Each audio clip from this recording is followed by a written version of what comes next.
Bakit nga ba walang 13th floor ang mga building? Mga kaibigan, kung mapapansin nyo sa mga elevator ay walang 13th floor ang nakalagay. Madalas pagkatapos ng number 12 ay 14th floor na agad ang kasunod. O di naman kaya ay 12A o 12B. Pero kung ating bibilangin na magkakasunod ay may physical 13th floor ang mga building. Binabago lang neto ang pangalan ng numero.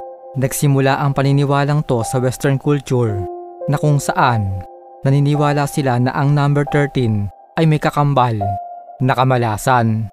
Dahil dito, maraming developer ng mga building ang sumusunod sa paniniwalang to upang hindi ito iwasan ng ilang mga taong naniniwala sa kamalasang dala ng number 13.